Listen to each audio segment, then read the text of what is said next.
A very, very good evening, everyone. Um, I hope you all are enjoying yourself. Um, yes. For tonight, we will be reading The Cats of Ulthar, The Nameless City, and the music of Erich Zahn.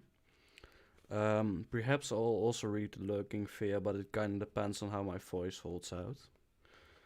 Um, yeah, the last one went surprisingly well. It's really nice that I have no viewers because it allows me to record whenever and have no stream schedule I need to hold to. Maybe that changes in the future, maybe it doesn't. Who knows? Only time will tell. As for now, let's get into the Cats of Ulthar. Um, it's a relatively short story this time. Um, it is a good story, I would say, though. It is magical. It's not that scary. Um, okay, here we go. It is said that in Ulthar, which lies beyond the river sky, no man may kill a cat, and this I can verily believe as I gaze upon him who sitteth purring before the fire. For the cat is cryptic, Aegyptus, and bearer of tales, from forgotten cities in Meroe and Ophir. He is the kin of the jungle's lords, and heir to the secrets of hoary and sinister Africa. The Sphinx is his cousin, and he speaks her language, but he is more ancient than the Sphinx, and remembers that which she hath forgotten. In Alpha, before even the burgesses forbade the killing of cats, there dwelt an old cotter and his wife who delighted to trap and slay the cats of their neighbors. Why they did this I know not, save that many hate the voice of the cat in the night, and take it ill that cats should run stealthily about yards and gardens at twilight. But whatever the reason, this old man and woman took pleasure in trapping and slaying every cat which came near to their hovel. And from some of the sounds heard after dark, many villagers fancied that the manner of slaying was exceedingly peculiar.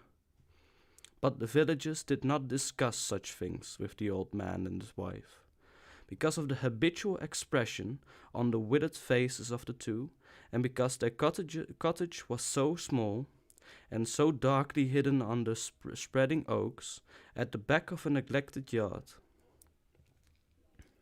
In truth, much as the owners of cats hated these odd folk, they feared them more, and instead of parading them as brutal assassins, merely took care that no cherished pet or mouser should stray toward the remote hovel under the dark trees. When through some unavoidable oversight a cat was missed, and sound heard after dark, the loser would lament impotently, or console himself by thanking fate that it was not one of his children who had thus vanished. For the people of Ulfa were simple, and knew not whence it is all cats first came.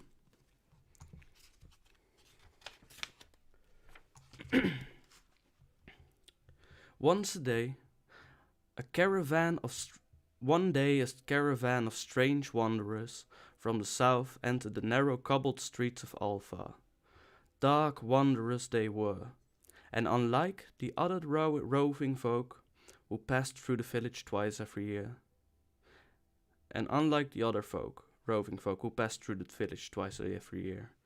in the marketplace they told fortunes for silver, and bought gay beads from the merchants.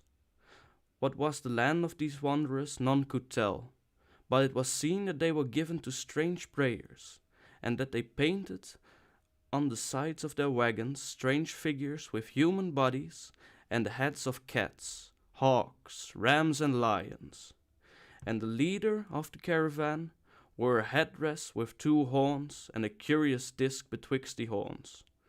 There was in the singular caravan a little boy with no father or mother, but only a tiny black kitten to cherish, The plague had not been kind to him, yet had left him this small furry thing to mitigate his sorrow. And when one is very young, one can find great relief in the lively antics of a black kitten.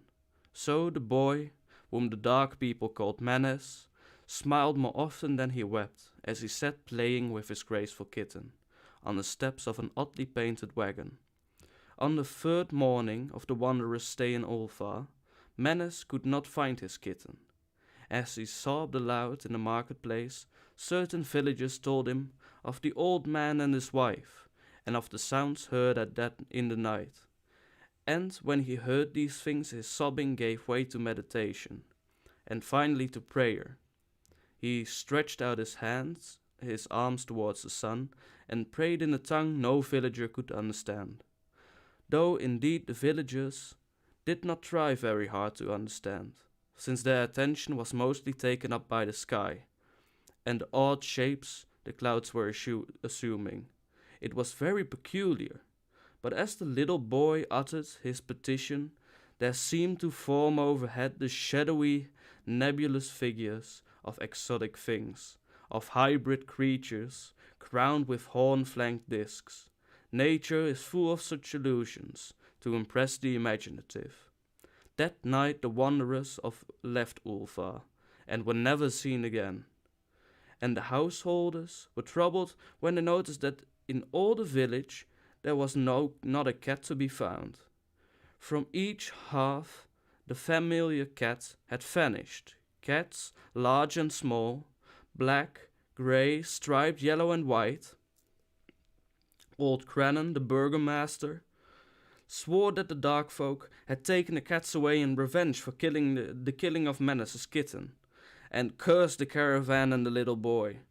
But Nif, the lean notary, declared that the old cotter and his wife were more likely persons to suspect, for their hatred of cats was notorious and increasingly bold. Still, no one durst complain to the sinister couple, even when little Atal, the innkeeper's son, vowed that he had at twilight seen all the cats of Ulthar in that accursed yard under the trees, pacing very slowly and solemnly in a circle around the cottage, two abreast, as if in performance of some unheard of rite of beasts. The villagers did not know how much to believe from so small a boy, and though they feared that the evil pair had charmed the cats to their death, they preferred not to chide the old cotter till they met him outside his dark and repellent yard. So Ulthar went to sleep in vain anger, and when the people awakened at dawn, behold, every cat was back at his accustomed hearth, large and small, black, grey, striped, yellow and white. None was missing. Very sleek and fat did the cats appear, and sonorous with purring content. The citizens talked with one another of the affair and marveled not a little. Old Crannan again insisted that it was the dark folk who had taken them, since cats did not return alive from the cottage of the ancient man and his wife. But all agreed on one thing, that the refusal of all the cats to eat their portions of meat or drink their saucers of milk was exceedingly curious. And for 2 whole days the sleek, lazy cats of Ulthar would touch no food, but only doze by the fire or in the sun. It was fully a week before the villagers noticed that no lights were appearing at dusk in the windows of the cottage under the trees. Then the lean Nif remarked that no one had seen the old man or his wife since the night the cats were away. In another week, the burgomaster decided to overcome his fears and call at the strangely silent dwelling as a matter of duty. Though, in so doing, he was careful to take with him Sheng, the blacksmith, and Tool the cutter of stone as witnesses. And when they had broken down the frail door, they found only this: 2 cleanly picked human skeletons on the earthen floor, and a number of singular beetles crawling in the shadowy corners. There was subsequently much talk among the burgesses of Ulthar, Zav, the coroner, disputed at length with Niv, the lean notary, and Crannan and Shang and Tool were overwhelmed with questions. Even little Atel, the innkeeper's son, was closely questioned and given a sweetmeat as reward. They talked of the old cutter and his wife, of the caravan of dark-trap wanderers, of small Manes and his black kitten, of the prayer of Manes and of the sky during that prayer, of the doings of the cats on the night the caravan left, and of what was later found in the cottage under the dark trees in the repellent yard. And in the end, the Burgesses passed that remarkable law, which is told of by traders in Hetech and discussed by travelers in Near, namely that in Ulthar no man may kill a cat. It's a relatively short one. It's pretty funny because H.P. Lovecraft is a big fan of cats himself. So, yeah, you can clearly see that in the story. Also, they always claim that H.P. Lovecraft is racist, but he does describe basically a racist here, blaming the dark folks for the problems. But even though the dark folks weren't really the cause of they were the cause of the problems, but they weren't as bad as they were made out to be. So that's interesting as well.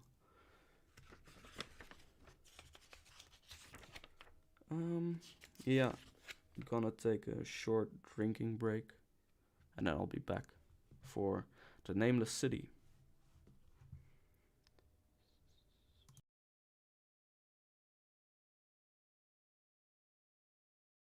Whoops, forgot to turn that off.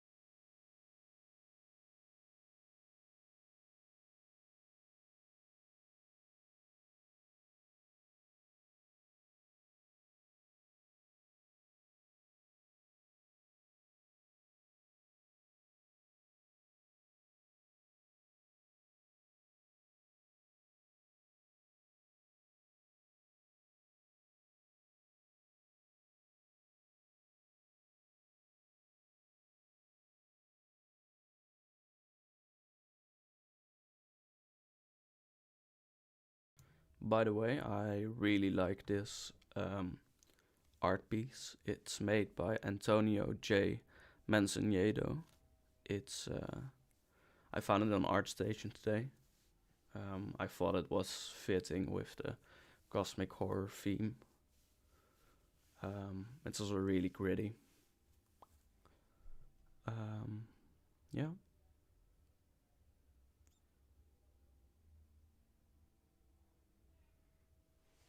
Okay. Let's get into the Nameless City. I don't remember exactly what this story is about, so we'll find out. When I drew nigh the nameless city, I knew. When I drew nigh the nameless city, I knew it was accursed. I was traveling in a parched and terrible valley under the moon, and afar I saw it protruding uncannily above the sands as parts of a corpse may protrude from the ill-made grave. Fear spoke from the age-worn stones of this hoary survivor of the deluge, this great-grandmother of the eldest pyramid. And a viewless aura repelled me and bade me retreat from antique and sinister secrets that no man should see, and no man else had ever dared to see. Remote in the desert of Araby lies the nameless city, crumbling and inarticulate, its low walls nearly hidden by the sands of uncounted ages, It must have been thus before the first stones of Memphis were laid, and while the bricks of Babylon were yet unbaked. There is no legend so old as to give it a name, or to recall that it was ever alive. But it is told of in whispers around campfires and muttered about by grandams in the tents of sheikhs, so that all the tribes shun it without wholly knowing why. It was of this place that Abdul al-Harazed, the mad poet, dreamed on the night before he sang his unexplainable couplet. That is not that which can eternal lie, and with strange eons, even death may die. I should have known that the Arabs had good reason for shunning the Nameless City. The city told of in strange tales, but seen by no living man. Yet I defied them, and when it went into the untrodden waste with my camel, I alone have seen it. And that is why no other face bears such hideous lines of fear as mine. Why no other man shivers so horribly when the night wind rattles the windows. When I came upon it, in the ghastly stillness of unending sleep, it looked at me, chilly from the rays of a cold moon amidst the desert heat. And as I returned its look, I forgot my triumph at finding it, and stopped still with my camel to wait for the dawn. For hours I waited, till the east grew grey, and the stars faded, and the grey turned to roseate light, edged with gold. I heard a moaning, and saw a storm of sand stirring among the antique stones, though the sky was clear and the vast reaches of desert still. Then suddenly above the desert's far rim came the blazing edge of the sun, seen through the tiny sandstorm which was passing away, and in my fevered state I fancied that from some remote depth there came a crash of musical metal to heal the fiery disk as Menon heals it from the banks of the Nile. My ears rang, and my imagination seethed as I led my camel slowly across the sand to that unvocal place, that place which I alone of living man had seen. In and out, among the shapeless foundations of houses and places, I wandered, finding never a carving or inscription to tell of these men, if men they were, who built this city and dwelt therein so long ago. The antiquity of the spot was unwholesome, and I longed to encounter some sign or device to prove that the city was indeed fashioned by mankind. There were certain proportions and dimensions in the ruins which I did not like. I had with me many tools, and dug much within the walls of the obliterated edifices. But progress was slow, and nothing significant was revealed. When night and the moon returned, I felt a chill wind, which brought new fear, so that I did not dare to remain in the city. And as I went outside the antique halls to sleep, a small sighing sandstorm gathered behind me, blowing over the grey stones though the moon was bright and most of the desert still.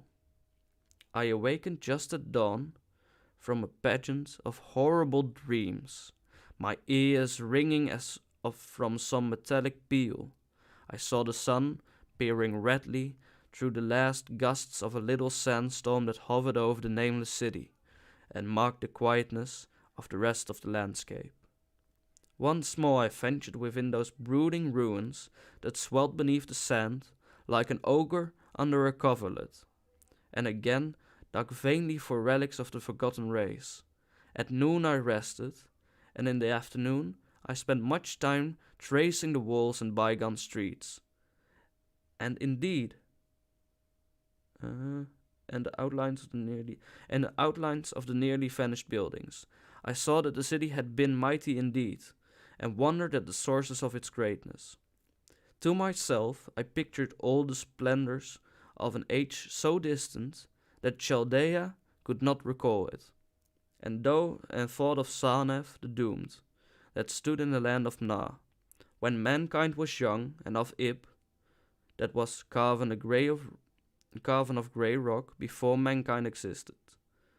All at once I came upon a place where the bedrock rose stark through the sand and formed a low cliff, and here I saw with joy what seemed to promise further traces of the antediluvian people. Hewn rudely on the face of the cliff were the unmistakable facades of several small, squat rock houses, or temples, whose interiors might preserve many secrets of ages too remote for calculation, though sandstones had long since effaced any carvings which may have been outside.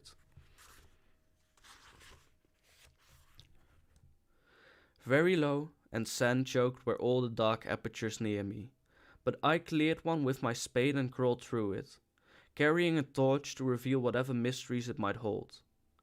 When I was inside, I saw that the cavern was indeed a temple, and beheld plain signs of the race that had lived and worshipped before the desert was a desert.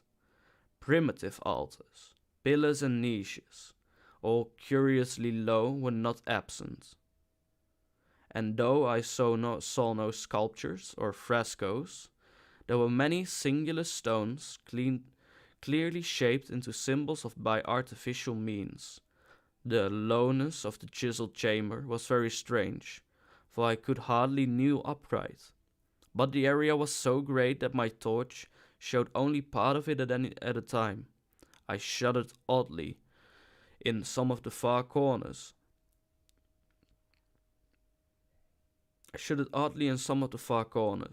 For certain altars and stones suggested forgotten rites of terrible, revolting, and inexplicable nature, and made me wonder what manner of men could have made and frequented such a temple.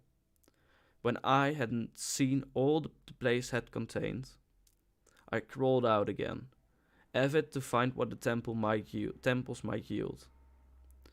Night had now approached, yet the tangible things I had seen made curiosity stronger than fear, so that I did not flee from the long moon-cast shadows that had daunted me when I first saw the Nameless City.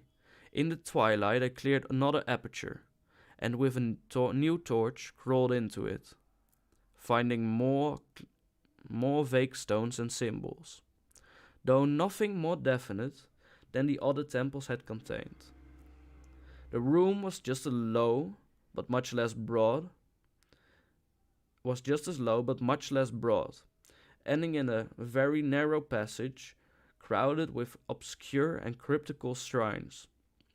About these shrines I was prying when the noise of a wind and my camel outside broke through the stillness and drew me forth to see what could have frightened the beast. The moon was gleaming vividly over the primitive ruins, lighting a dense cloud of sand that seemed blown by a strong but decreasing wind from some point along the cliff ahead of me. I knew it was a chilly, sandy wind which had disturbed the camel and was about to lead him to a place of better shelter. When I chanced to glance up and saw there was no wind atop the cliff, this astonished me and made me fearful again, but I immediately recalled the sudden local winds that I had seen and heard before at sunrise and sunset, and judged it was a normal thing.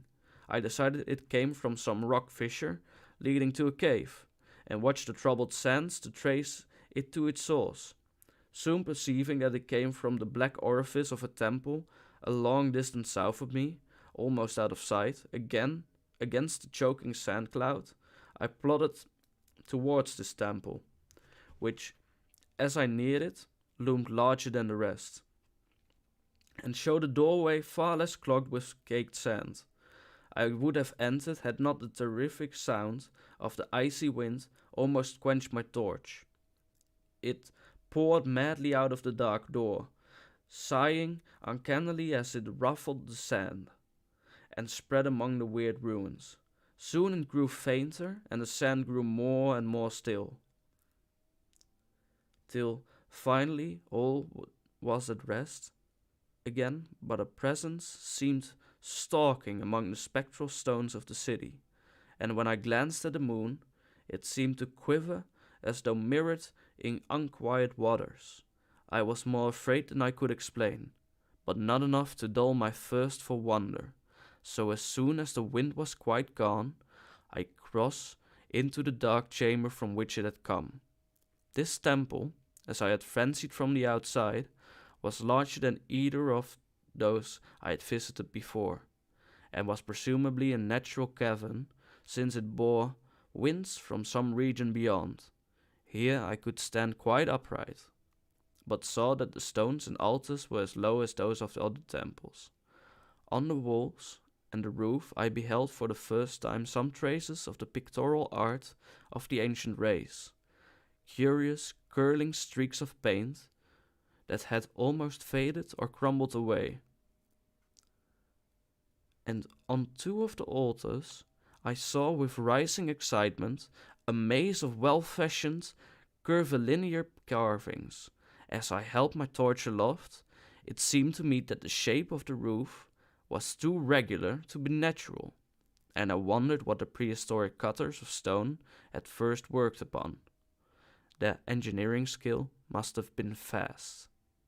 Then a brighter flare of the fantastic flame showed that for which I had been seeking, the opening to those remoter abysses whence the sudden wind had blown, and I grew faint when I saw that it was a small and plainly artificial door chiseled in the solid rock. I thrust my torch within, beholding a black tunnel, with the roof arching low over a rough flight of very small, numerous, and steeply descending steps. I shall always see those steps in my dreams, for I came to learn what they meant. At the time I hardly knew whether to call them steps or mere footholds in a precipitous descent. My mind was whirling with mad thoughts, and the words and warning of Arab prophets seemed to float across the desert from the lands that men know to the nameless city that men dare not know. Yet I hesitated only for a moment before advancing through the portal and commencing to climb cautiously down the steep passage, feet first, as though on a ladder. It is only in the terrible phantasms of drugs or delirium that any other man can have such a descent as mine. The narrow passage led infinitely down like some hideous haunted well, and the torches I held above my head could not light the unknown depths towards which I was crawling. I lost track of the hours and forgot to consult my watch. Though I was frightened when I thought of the distance I was traversing, there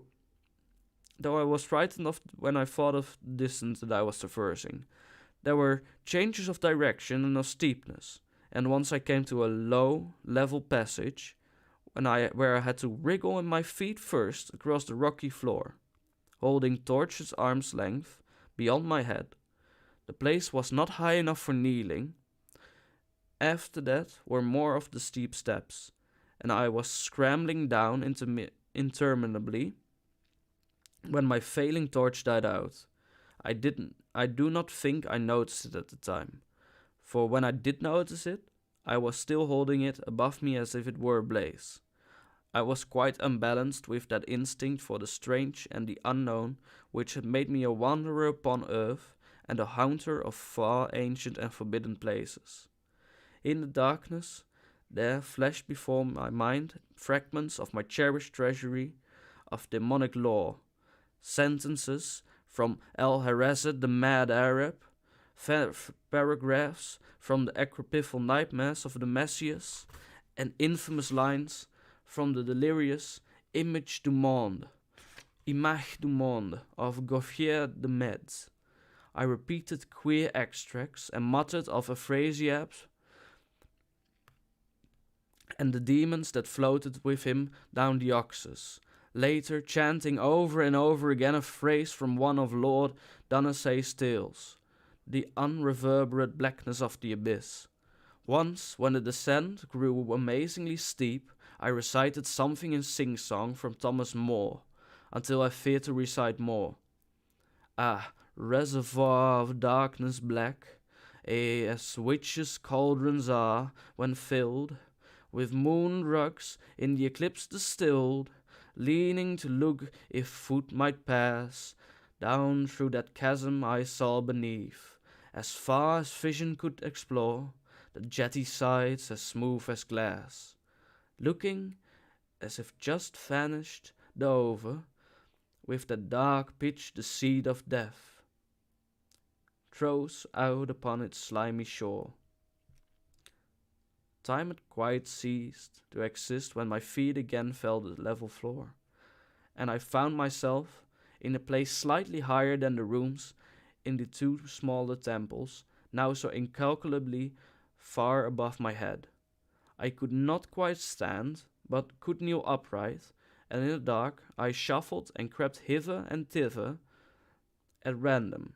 I soon knew that I was in a narrow passage whose walls were lined with cases of wood having glass fronts, as in that Paleozoic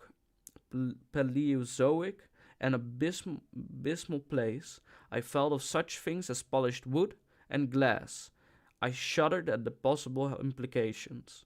The cases were apparently ranged along each side of the passage at regular intervals, and were oblong and horizontal, hideously like covens in shape and size. When I tried to move two or three or for further examination, I thought they were firmly fastened. I saw that the passage was a long one, so floundered ahead rapidly in a creeping run that would have seemed horrible had any eyes watched me in the blackness, crossing from side to side, occasionally to feel of my surroundings, and be sure the walls and rows of cases still stretched on. Man is so used to thinking visually that I almost forgot the darkness and pictured the endless corridor of wood and glass in its low studded monotony as though I saw it. And then in a moment of indescribable emotion I did see it.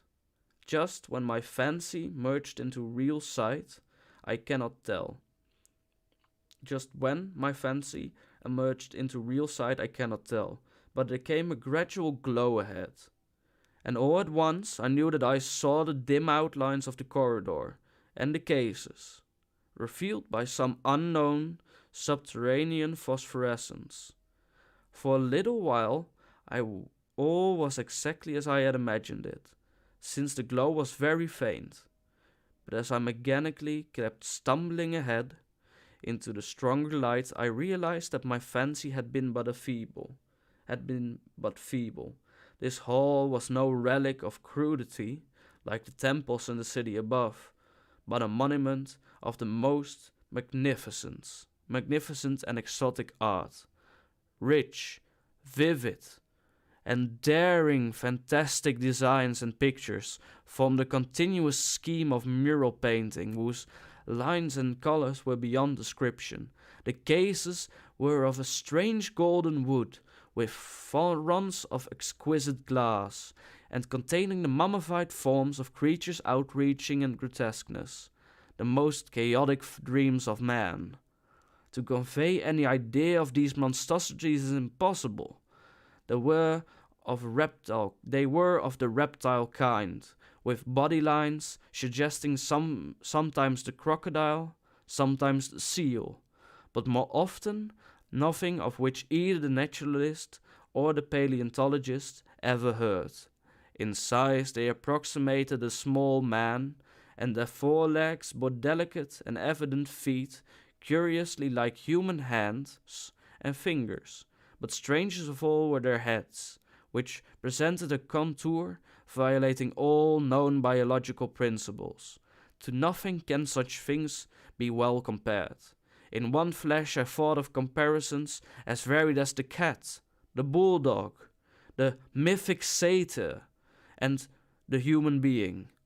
Not Jove himself had had so colossal and protuberant a forehead, yet the horns, and the noselessness, and the alligator-like jaw placed the thing outside of all established categories.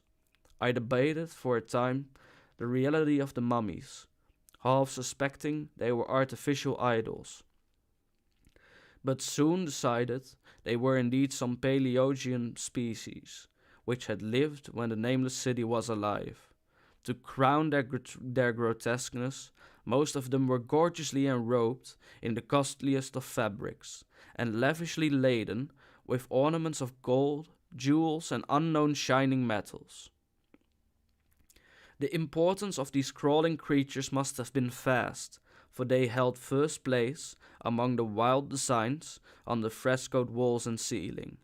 With matchless skill had artists drawn them in a world of their own, wherein they had cities and gardens fashioned to suit their dimensions, and I could not help but think that their pictured history was allegorical, perhaps shewing the progress of the race that worshipped them. These creatures, I said to myself, were to the men of the timeless city what the she-wolf was to Rome, or some totem beast to a tribe of Indians.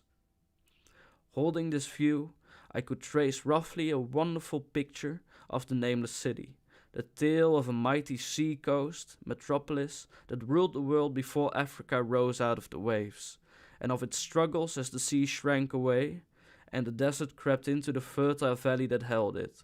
I saw its wars and triumphs, its troubles and defeats, and afterwards its terrible fight against the desert when thousands of its people, here represented in allegory by the grotesque reptiles, were driven to chisel their way down through the rock in some marvelous manner to another world whereof their prophet had told them.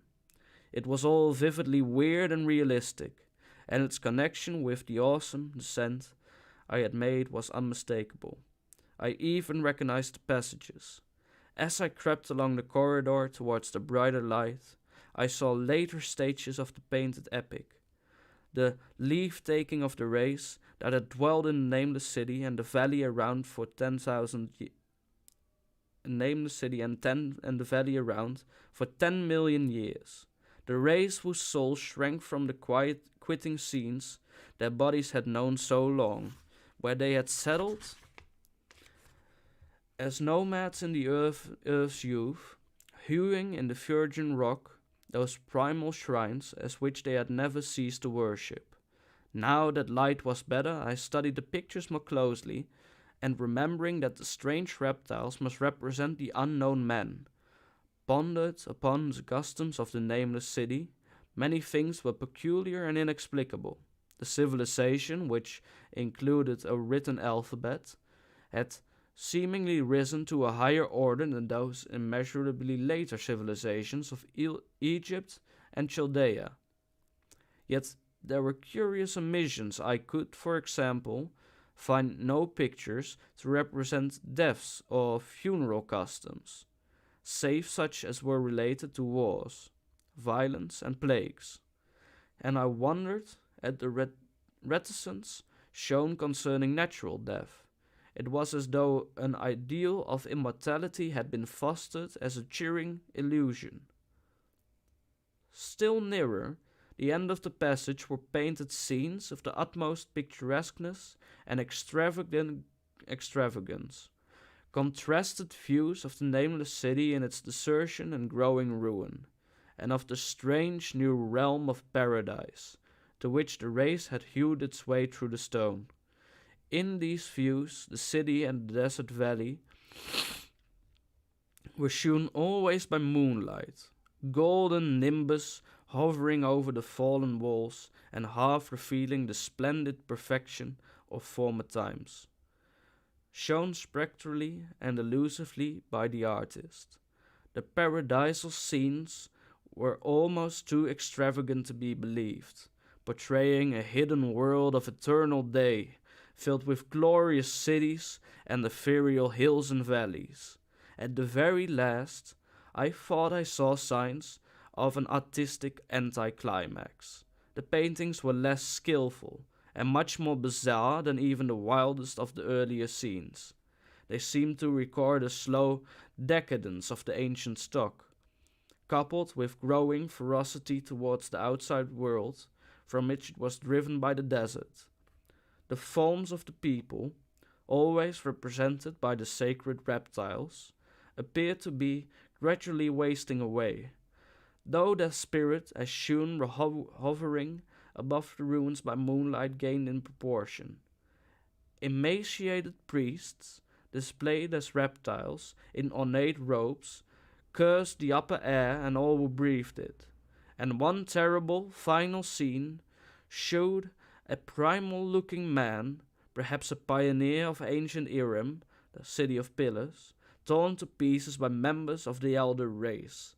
And I remember how the Arabs feared the Nameless City, and was glad that beyond this place the grey walls and ceilings were bare. As I viewed the pageant of mural history, I had approached very closely the end of the low-ceilinged hall, and I was aware of a gate through which came all of the illuminating phosphorescence. Creeping up to it, I cried aloud in transcendent amazement at what lay beyond, for instead of other and brighter chambers, there was only an illimitable void of uniform radiance, such as one might fancy when gazing down from the peak of Mount Everest upon a sea of sunlit mist. Behind me was a passage so cramped that I could not stand upright in it. Before me was an infinity of subterranean effulgence. Reaching down from the passage into the abyss was the head of a steep flight of steps. Small, numerous steps, like those of black passages, I had traversed, but after a few feet the glowing vapors concealed everything.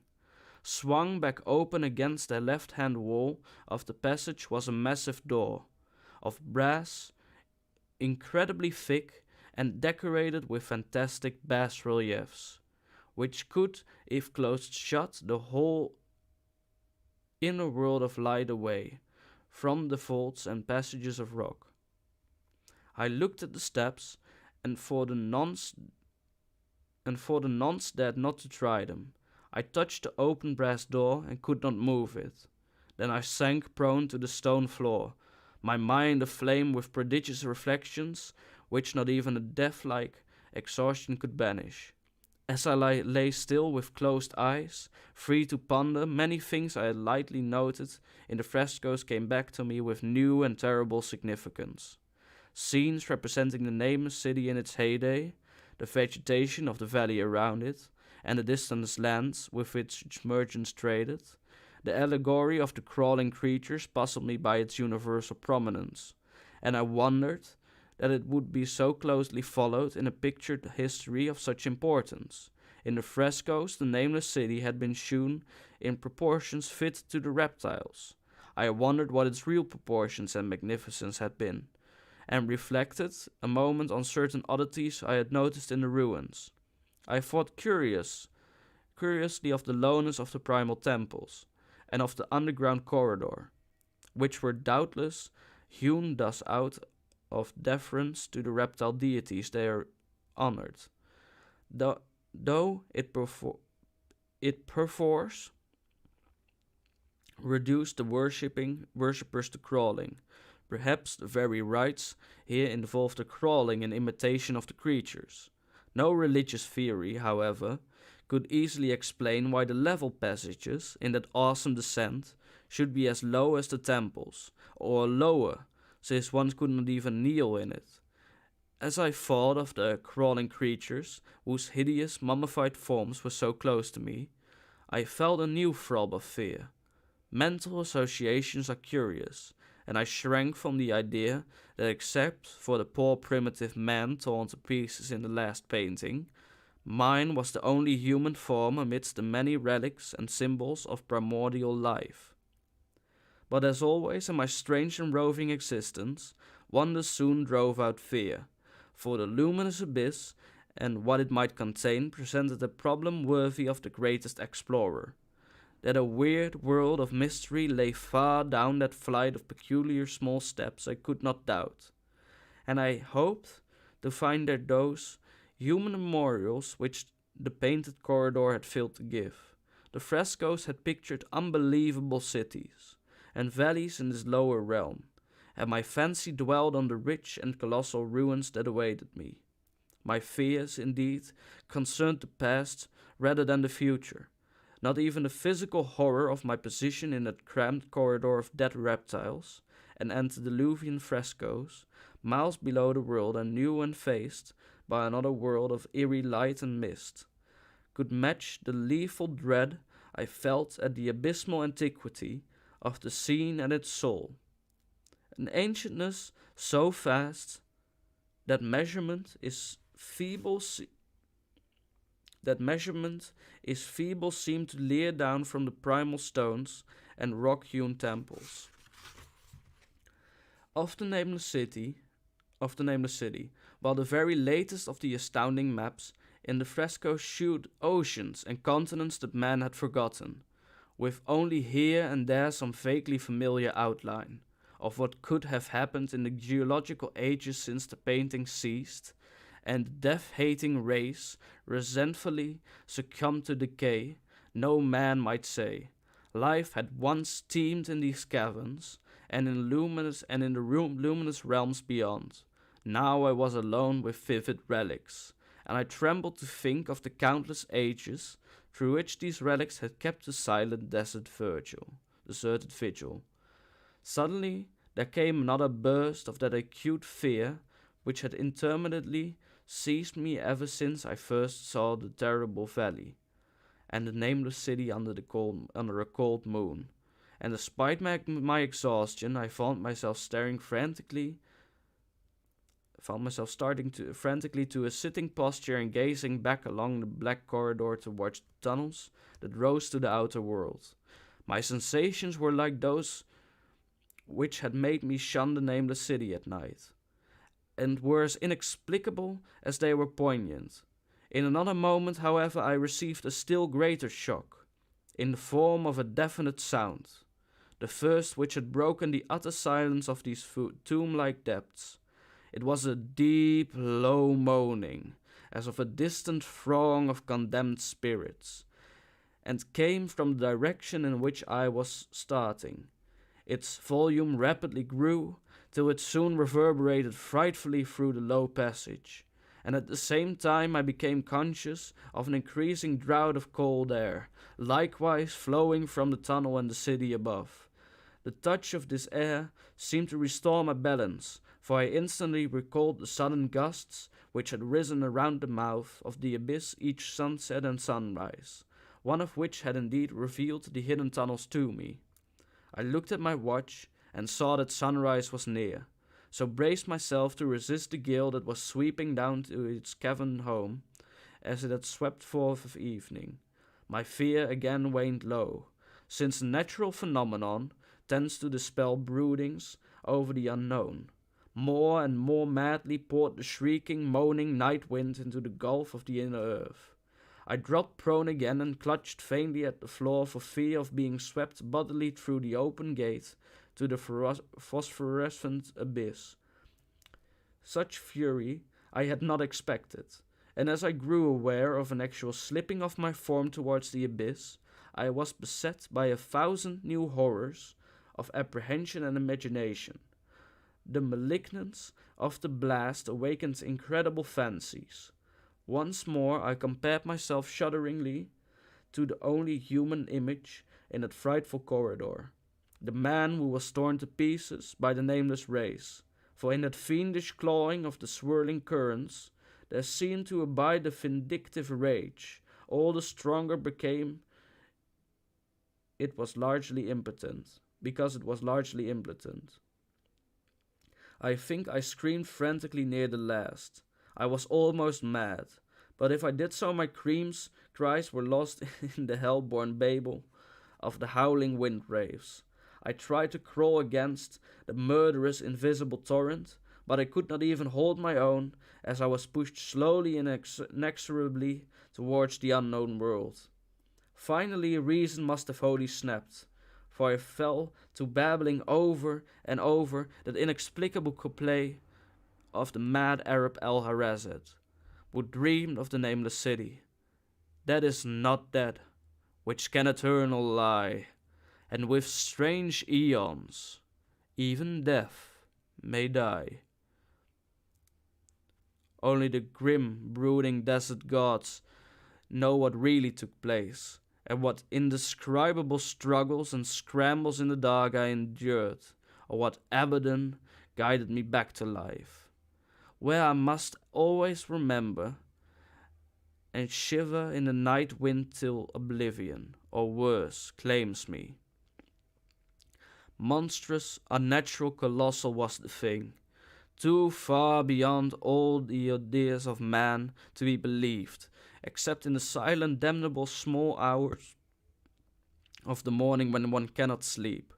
I have said that the fury of the rushing blast was infernal, cacodemoniacal, and that its voices were hideous with the pent-up viciousness of desolate eternities. Presently, these voices, while still chaotic before me, seemed to my beating brain to take articulate form behind me, and down there in the grave of innumerate aeon-dead antiquities, leagues below the dawn-lit world of man, I heard the ghastly cursing and snarling of strange-tongued fiends.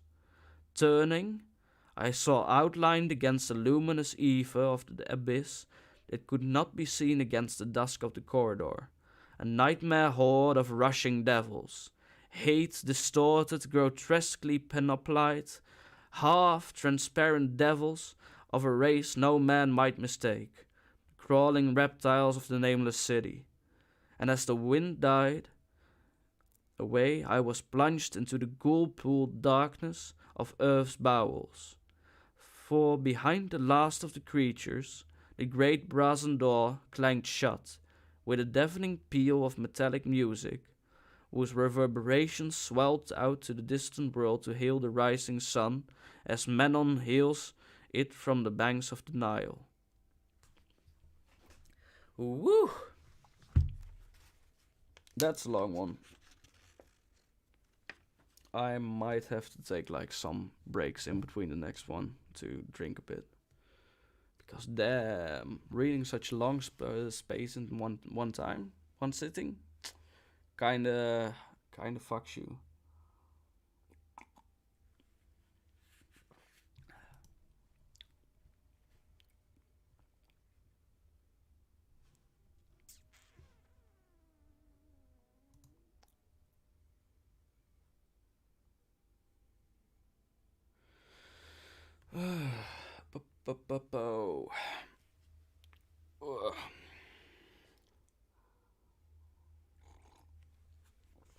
I know I've got my mic on my microphone on, by the way, so don't worry about it.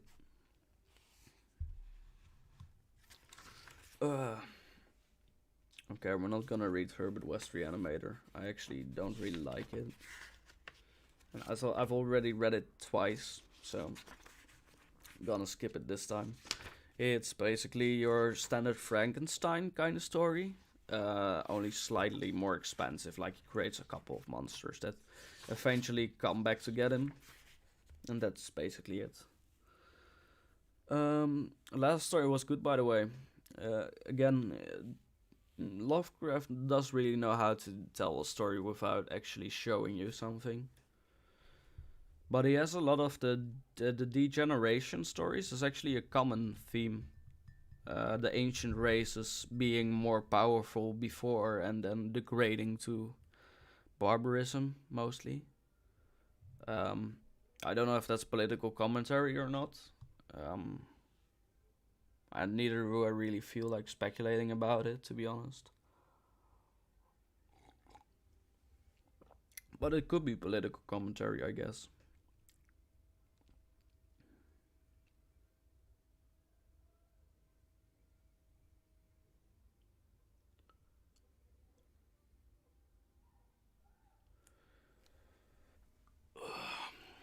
Got myself a nice cup of coffee.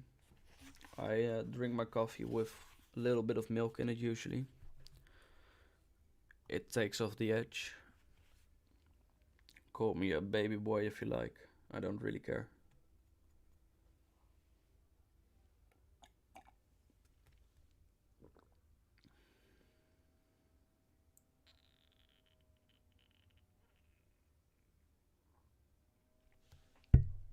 Oh.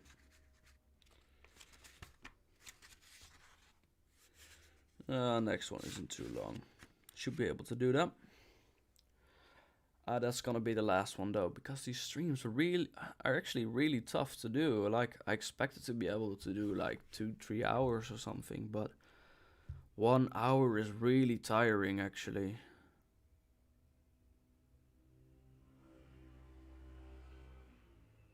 Wait. Oh.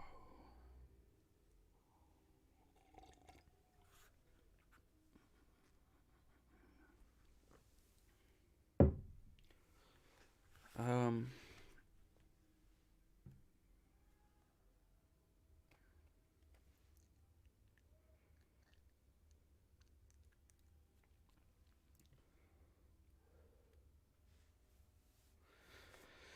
Okay.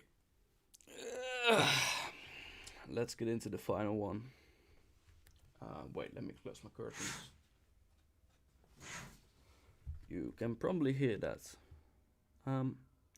Okay, final one. The music of Erich Zahn. Pretty good. I have examined maps of the city with the greatest care, yet have never again found the Rue de Seul. Rue de Seul. Oh god. Oh god. These maps have not been modern maps alone, for I know that names change. I have, on the contrary, delved deeply into all the antiquities of the place, and have personally explored every region, of whatever name, which could possibly answer to the streets I knew as the Rue de Seul. But despite all I have done, it remains a humiliating fact that I cannot find the house, the street, or even the locality where, during the last months of my impoverished life as a student of metaphysics at the university, I heard the music of Erich Zahn. That my memory is broken, I do not wonder, for my health, physically and mental, was gravely disturbed throughout the period of my residence in the Rue de Seul, and I recall that I took none of my few acquaintances there, but that I cannot find the place again is both singular and perplexing, for it was within a half an hour's walk of the university, and was distinguished by peculiarities which could hardly be forgotten by anyone who had been there. I have never met a person who had seen Rue de Seul.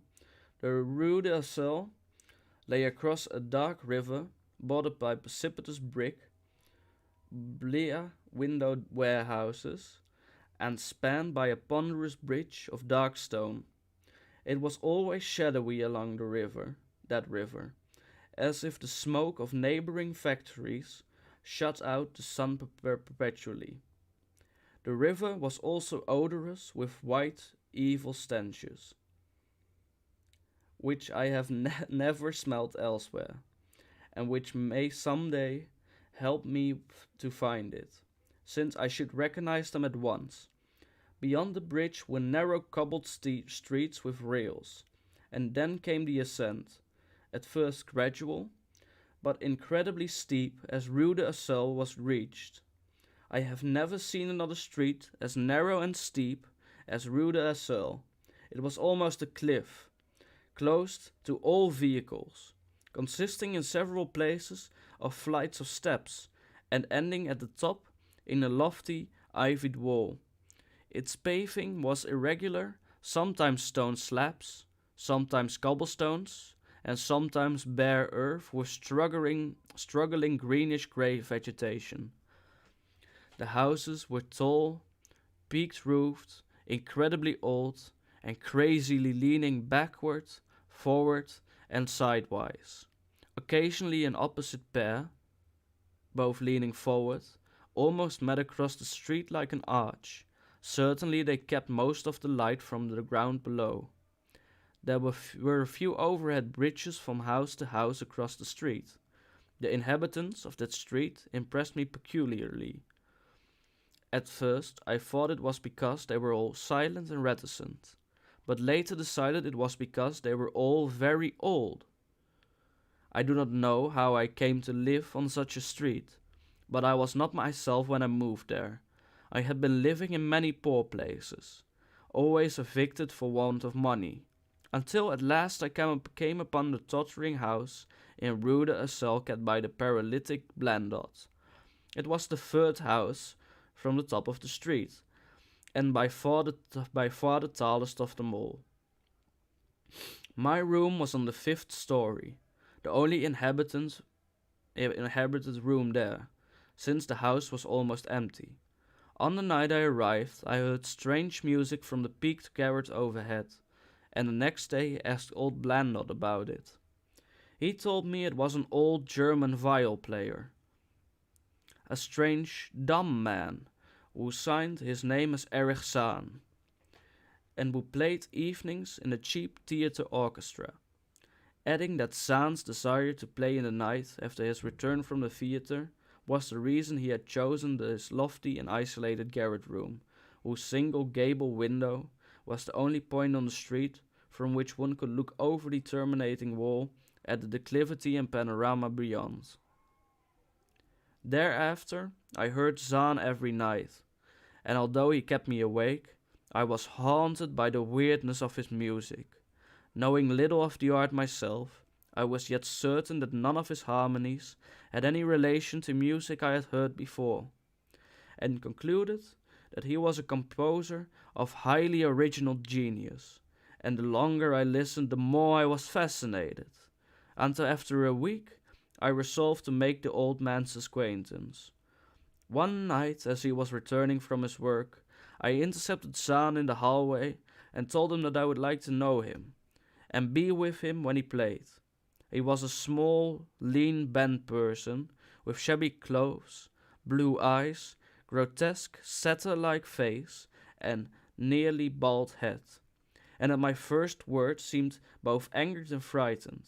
My obvious friendliness, however, finally melted him, and he grudgingly motioned to me to follow him up the dark, creaking and rickety attic stairs. His room, one of only two in the steeply pitched garret, was on the west side, toward the high wall that formed the upper end of the street. Its size was very great, and seemed great because of its extraordinary bareness and neglect. Of furniture there was only a narrow iron bedstead, a dingy washstand, a small table, a large bookcase, an iron music rack, and 3 old-fashioned chairs. Sheets of music were piled in a disorder about the floor. The walls were of bare boards and had probably never known plaster, whilst the abundance of dust and cobwebs made the place seem more deserted than inhabited. Evidently, Erich Zahn's world of beauty lay in some far cosmos of the imagination. Motioning me to sit down, the dumb man closed the door, turned the large wooden bolt, and lighted a candle to augment the one he had brought with him. He now removed his viol from its moth-eaten covering, and taking it, seated himself in the least uncomfortable of the chairs. He did not employ the music rack, but, offering no choice and playing from memory, enchanted me for over an hour with strains I had never heard before. Strains which must have been of his own devising. To describe their exact nature is impossible for one unversed in music. They were a kind of fugue, with recurrent passages of the most captivating quality, but to me were notable for the absence of any of the weird notes I had overheard from my room below on other occasions. Those haunting notes I had remembered, and had often hummed and whistled inaccurately to myself. So when the player at length laid down his bow, I asked him if he would render some of them. As I began my request, the wrinkled satyr-like face lost the bored placidity it had possessed during the playing, and seemed to show the same curious mixture of anger and fright which I had noticed when I first accosted the old man. For a moment I was inclined to use persuasion, regarding rather lightly the whims of senility, and even tried to awaken my host's weirder mood by whistling a few of the strains to which I had listened the night before.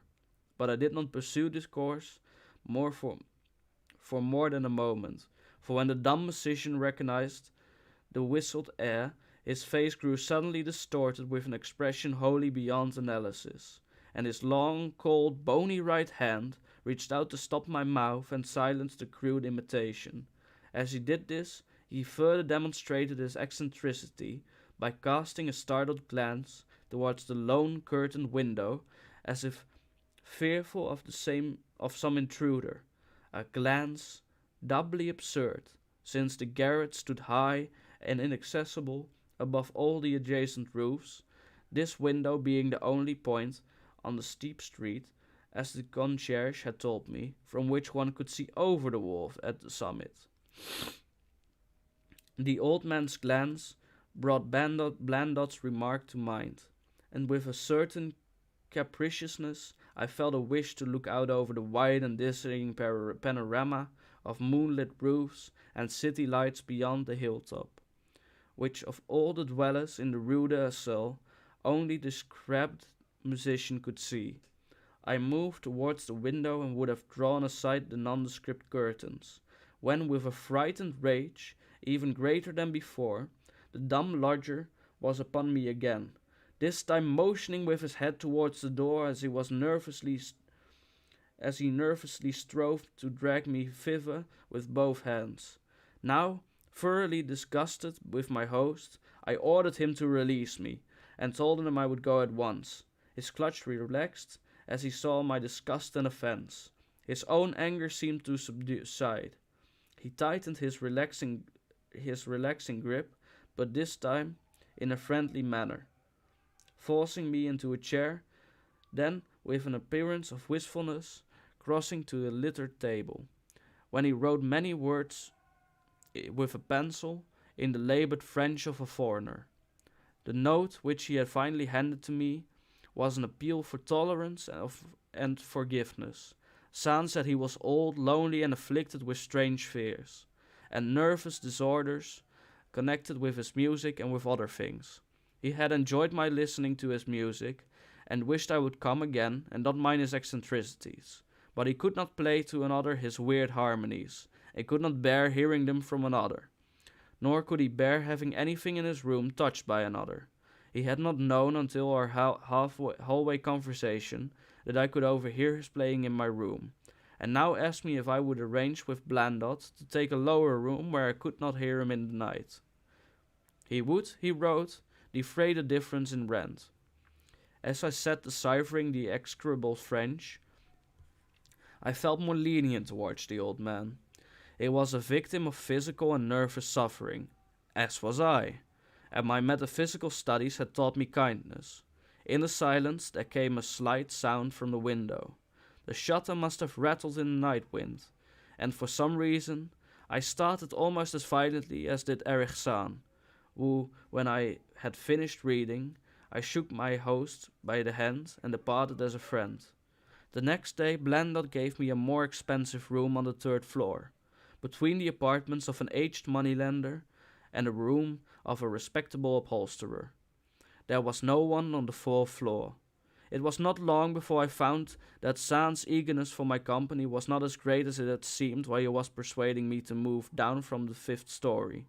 He did not ask me to call on him, and when I did call, he appeared uneasy and played listlessly. This was always at night. In the day he slept and would admit no one. My liking for him did not grow, though the attic room and the weird music seemed to hold an odd fascination for me.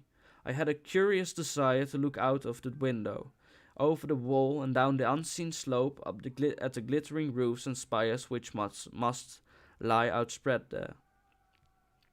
Once I went up to the garret during theatre hours, when Zahn was away, but the door was locked. What I did succeed in doing was to overhear the nocturnal playing of the dumb old man. At first I would tiptoe up to the fifth floor. Then I grew bold enough to climb the last creaking staircase to the peaked garret. There, in the narrow hall, outside the bolted door with the covered keyhole, I often heard sounds which filled me with an indefinable dread, the dread of a vague wonder and brooding mystery. It was not that the sounds were hideous, for they were not, but that they held vibrations suggesting nothing on this globe of earth, and that at certain intervals they assumed a symphonic quality which I could hardly conceive as a product by one player.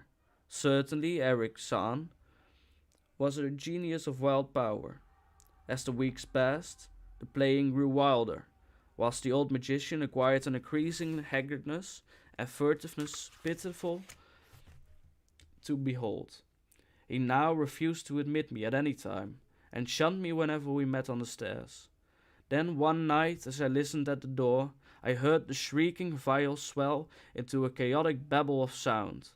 Pandemonium which would have led me to doubt my own shaking sanity had there not come from behind that barred portal a piteous proof that the horror was real, that awful inarticulate cry which only a mute can utter, and which rises only in moments of the most terrible fear or anguish. I knocked repeatedly at the door, but received no response. Afterwards I waited in the black hallway, shivering with cold and fear, till I heard the poor magician's feeble effort to rise from the floor by the aid of a chair. Believing him just conscious after a fainting fit, I renewed my rapping, at the same time calling out my name reassuringly. I heard Zahn stumble to the window and close both shutter and sash, then stumble to the door, which he falteringly unfastened to admit me. This time his delight at having me present was real, for his distorted face gleamed with relief while he clutched at my coat as a child clutches at a mother's skirt. Shaking pathetically, the old man forced me into a chair while he sank into another, besides which his viol and bow lay carelessly on the floor. He sat for some time inactive, nodding oddly, but having a paradoxical suggestion of intense and frightened listening. Subsequently he seemed to be satisfied, and crossing to a chair by the table wrote a brief note, handed it to me and returned to the table, where he began to write rapidly and incessantly. The note implored me in the name of mercy and for the sake of my own curiosity to wait where I was while he prepared a full account in German of all the marvels and terrors which beset him. I waited, and the dumb man's pencil flew. It was perhaps an hour later, while I still waited, and while the old magician's feverish writing sheets still continued to pile up, that I saw Zahn start as from the hint of a horrible shock. Unmistakably, he was looking at the curtained window and listened shudderingly.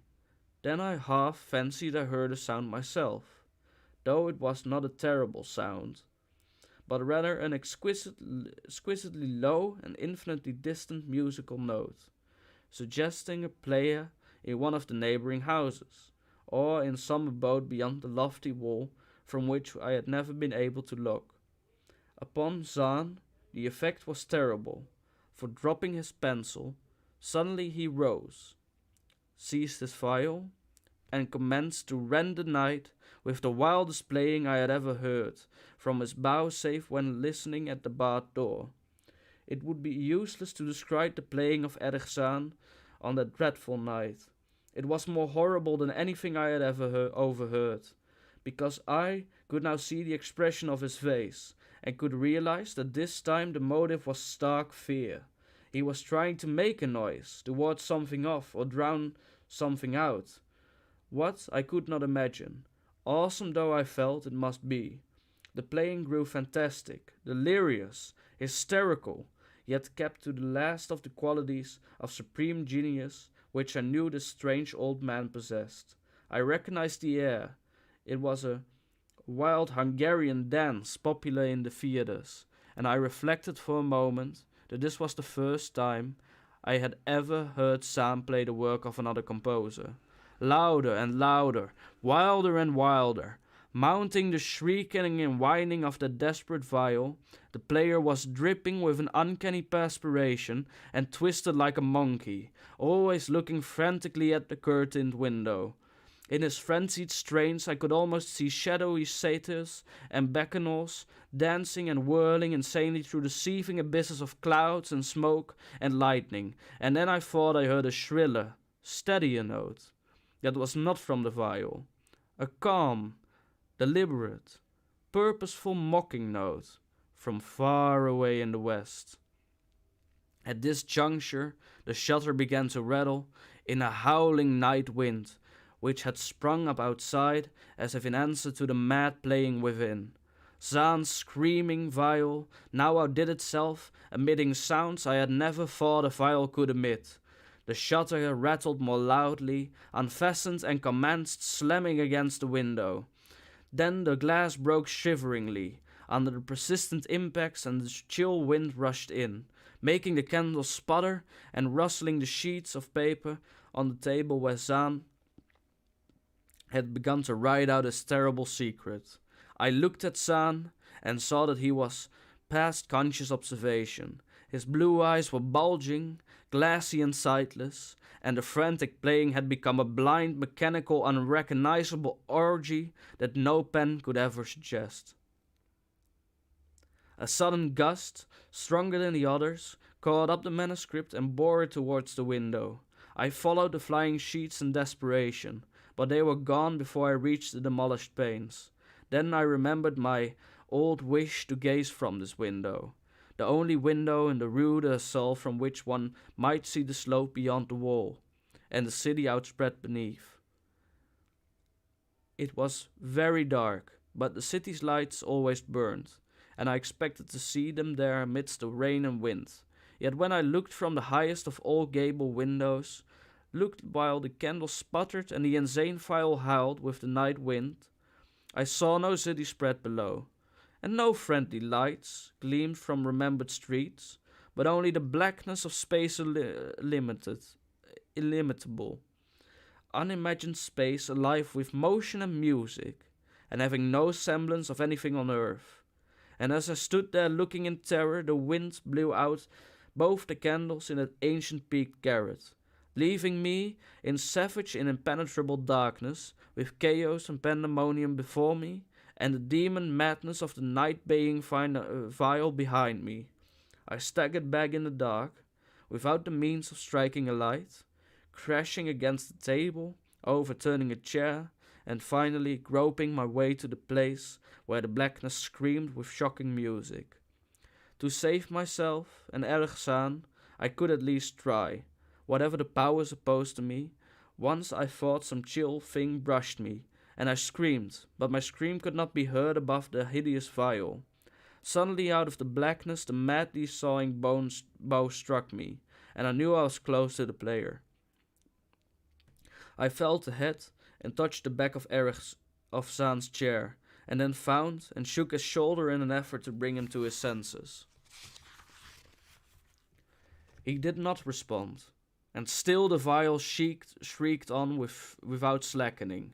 I moved my hands to his head, whose mechanical nodding I was able to stop, and shouted in his ear that we must both flee from the unknown thing of the night, but he neither answered me nor abated the frenzy of his unutterable music, which all through the garret strange currents of wind seemed to dance in the darkness and babble. When my hand touched his ear I shuddered, though I knew not why,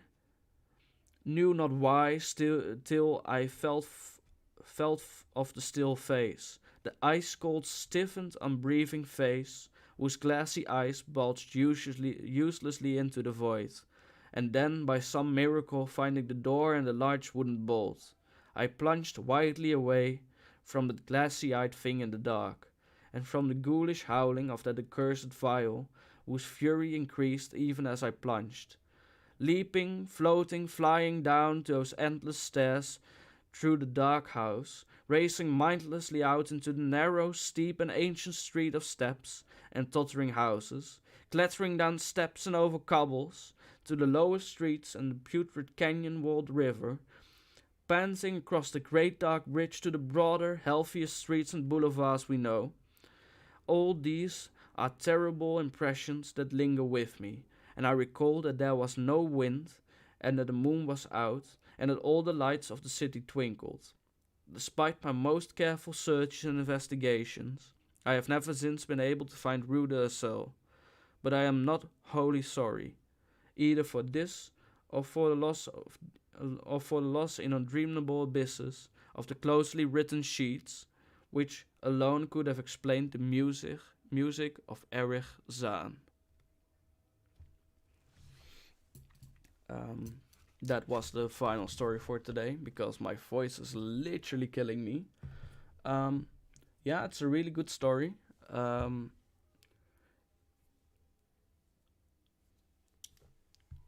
Yeah, I will can say again. I could repeat again, like Lovecraft does it really well, the cosmic horror stuff, and he does. Um, it's also an interesting allegory, I guess, for old people kind of wasting away through mental health, even though they might have accomplished a lot in their lives. They simply, yeah, lose their faculties eventually and die, and the greatness of their person gets lost.